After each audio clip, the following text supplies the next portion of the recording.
وقفے سے پہلے جو قادر پٹیل صاحب نے ایک پرائم منسٹر کا جو ایک کمپلینٹس پورٹل ہے اس کا ذکر کیا اور انہوں نے کہا کہ میرے پاس ڈاکومنٹس موجود ہیں، تو یہ واقعی انہوں نے وقفے کے دوران جو مجھے ڈاکومنٹس دیے ہیں تو واقعی ان ڈاکومنٹس کے مطابق 10 مئی کو یہ جو طیبہ نامی خاتون ہے اس نے 10 مئی 2019 کو اس پرائم منسٹر پورٹل پہ شکایت کی تھی اور ساتھ میں انہوں نے کافی ڈیٹیلز بھی دی تھی. یہ ساری ڈاکومنٹس انہوں نے مجھے دی ہیں اور میں نے صرف اس کا ذکر اس لیے کیا کہ انہوں نے جو بات کہی تھی ان کا ثبوت ان کے پاس موجود ہے. بہرحال یہ جو کمپلینٹ ہے اس کے بارے میں چیئرمین نیب کا اور نیب کا موقف یہ ہے کہ وہ اس الزام کی تردید کرتے ہیں، لیکن بہرحال اس کی ایک انکوائری تو ہونی چاہیے. اچھا قادر پٹیل صاحب، میں اپنے ایشو کی طرف دوبارہ آؤں گا. یہ جو دوہری شہریت رکھنے والے معاونین خصوصی ہیں اور ایڈوائزر تو نہیں ہیں لیکن ماضی میں ایڈوائزر بھی رہے ہیں، اس معاملے پہ کیا اپوزیشن کی پارٹیاں جو ہیں وہ اے پی سی میں کوئی مشترکہ حکمت عملی اختیار کریں گی یا پارلیمنٹ میں آپ کوئی مشترکہ حکمت عملی اختیار کریں گے؟ سر اس میں میر صاحب ہمارا موقف بالکل کلیئر ہے. ہم پہلے تو یہ کہتے ہیں کہ جو بیرون ملک پاکستانی ہیں وہ ہمارا اثاثہ ہیں، انہیں ہر طرح کا حق ملنا چاہیے، لیکن پالیسی ایک ہی ہونی چاہیے. اگر ہم بغیر اوتھ کے کچھ نہیں بن سکتے تو پھر وہ بھی نہیں بن سکتے، ہم تو منتخب ہیں، ٹھیک ہے نا. تو لہٰذا یہ ایک تو قانون سے ٹکراؤ ہے اس کا. تو دوسری بات یہ کہ میں جاوید لطیف صاحب کی بات کو بڑا ایک سیکنڈ کروں گا کہ بیک گراؤنڈ پولیٹیکل آپ کو دیکھنا چاہیے.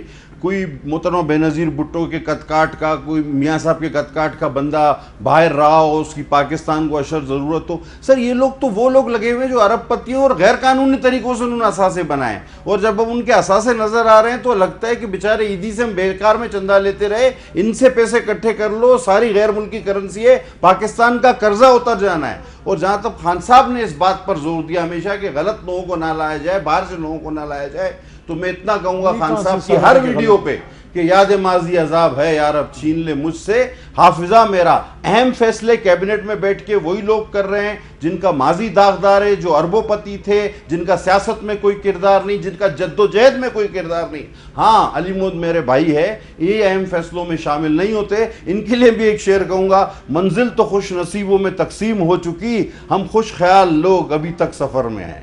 علی محمد خان صاحب، اس کا کوئی جواب آپ شعر کے ذریعے دیں گے یا ویسے جواب دیں گے؟ میں نے سوال تو کچھ اور کرنا تھا، انہوں نے بھی میرے ساتھ وہی کام کیا جو انہوں نے کیا تھا. دو باتیں کروں گا. پہلے شعر کا جواب شعر سے دے دوں کہ میرے کارواں میں شامل کوئی کم نظر نہیں ہے، جو میرے کارواں میں شامل کوئی کم نظر نہیں ہے، جو نہ مٹ سکے وطن پہ میرا ہم سفر نہیں ہے. ہم عہدوں کے لیے نہیں ہیں، جس طرح یہ اپنی جماعت کے ورکر ہیں. ابھی آپ کے پروگرام سے پہلے مجھے بتا رہے تھے محترمہ بے نظیر بھٹو صاحبہ کے ساتھ یہ بڑے مشکل لمحات انہوں نے گزارے ہیں. تو ہم خان صاحب کے جو ہیں ہم ان کے تحریک کے ساتھی ہیں، عہدوں کے لیے نہیں آئے، اور ایک اہم ترین وزارت ہے پارلیمانی امور. لیکن میں یہ ڈول نیشنلٹی پہ میں بات کروں گا. دیکھیں یہاں قادر صاحب نے تھوڑی سی میں سمجھتا ہوں زیادتی کر دی. ڈول نیشنلٹی پہ آپ اپنی لیگل رائے دیں کہ کیا ڈول نیشنلز کو کابینہ کا حصہ ہونا چاہیے، نہیں ہونا چاہیے، ایس اے پی ایمز کے لیے کون سی لیجسلیشن ہونی چاہیے، آئین میں ان کو کس آرٹیکل میں آپ ان کو شامل کریں تاکہ ایک آئینی حیثیت ان کو ملے، اوت لیں گے نہیں لیں گے، ساری لیگل باتیں ہیں. لیکن یہاں پہ میں سمجھتا ہوں تھوڑی سی زیادتی کر گئے کہ یہ کہنا کہ انہوں نے غلط طریقوں سے پیسہ کمایا. دیکھیں قانون ایک ہونا چاہیے. سر میں عرض کرتا ہوں نا، وہ تو میں بھی اس سے ایگری کرتا ہوں کہ قانون سب کے لیے ایک ہو، لیکن یہ کہنا کہ غلط طریقے سے لوگوں نے پیسہ کمایا ہے یا یہ جو ہیں کرپٹ لوگ ہیں خدا نخواستہ، یہ غلط ہے. کیا زلفی بخاری صاحب پہ ماضی میں الزام؟ سر میں عرض کروں نا، میں یہاں کسی کو ڈیفینڈ تو نہیں کرنے بیٹھا نا، میر صاحب کے شو کا ویسے بھی خاصا یہ ہے، یہاں ایک دوسرے کو بات کرنے دی جاتی ہے. میرا عرض یہ ہے کہ ایسے اوورسیز پاکستانیز ہیں جو باہر اچھا پرفارم کرتے ہیں، کروڑوں اربوں پتی بن گئے محنت کے بلبوتے پہ. آپ کیا سمجھتے ہیں کہ ان میں سے لوگ گئے ہیں وہاں امریکہ یا انگلینڈ میں، لوگوں نے وہاں کرپشن کر کے پیسہ بنایا؟ ہاں اس بات پہ بات کریں کہ کوئی ڈول نیشنل ہے تو کیا اس کو ہم حصہ بنائیں نہ بنائیں، لیگل بات کریں تاکہ وہ قانون سازی جو آپ لوگ نہیں کر سکے وہ ہم کریں. جیسے آج ایک بہت بڑا کام ہوا ہے، ایک پازیٹیو کام ہوا ہے. آج سینٹ آف پاکستان میں بلوچستان کی صوبائی اسمبلیوں کی سیٹیں جو ہیں 106 آرٹیکل میں ترمیم ہم سب نے مل کے کی ہے، اپوزیشن گورنمنٹ 13 سیٹیں، اور بلوچستان کو ایک بہت بڑا ان کو ایک حق ملا ہے، ان کی ایک خواہش پوری ہوئی ہے.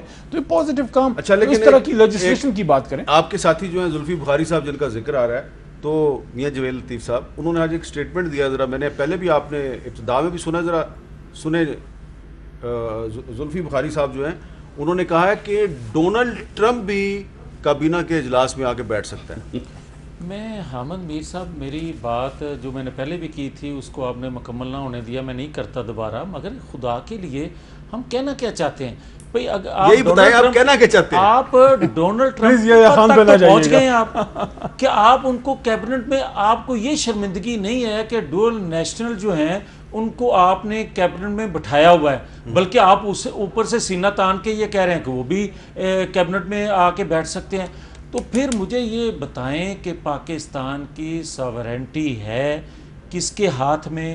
مجھے یہ بتائیں کہ پاکستان کے جو اداروں میں فیصلے ہو رہے ہیں، جو مختلف وزارتوں میں فیصلے ہو رہے ہیں، اور پھر جو ہم یہ کہتے ہیں کہ 2 سالوں کے اندر جو کرپشن کی داستان انہوں نے لکھی ہے شاید پاکستان کی 70 سالہ تاریخ میں وہ نہ لکھی گئی ہو، تو پھر بھی یہ کہتے ہیں کہ عمران خان صاحب فرشتے ہیں اور باقی سارے جو ہیں چور ہیں. بھئی مجھے یہ کیا غرض ہے کہ عمران خان صاحب فرشتے ہوں گے، میں چور ہوں، میں ڈاکو ہوں، میرے رائٹ لیفٹ سارے جو ہیں ان کو فیسیلیٹیٹ کر رہے ہیں، صورت کاری کر رہے ہیں. اچھا صورت کاری کر رہے ہیں، مگر آپ یہ بتائیں کہ جو 22 سال ان کو کما کے کھلاتے رہے، جن کا آپ ڈول نیشنل کا، زلفی بخاری یا دیگر لوگوں کا ذکر آ رہا ہے، میں اور نام نہیں لوں گا، بے شمار نام ہے جو انہوں نے کئی چھوڑ بھی دیے ہیں اور کئی ابھی ان کے پاس بھی ہیں، جو انہوں نے انویسٹمنٹ کی تھی کمانے کے لیے کی تھی، جو آج کما رہے ہیں وہ. اچھا تو پاکستانی پوری قوم جو ہے وہ ان کی طرف دیکھ رہی ہے کہ بھائی مجھے یہ بتائیں کہ آپ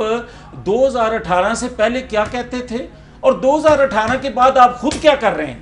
ویسے ایک داد دینی پڑے گی، میاں صاحب نے ایک تقریر زبردست یاد کی اور ہر جگہ وہی کرتے ہیں، یہاں بھی کرتے ہیں، ادھر بھی کی ہے، اسمبلی میں بھی کرتے ہیں.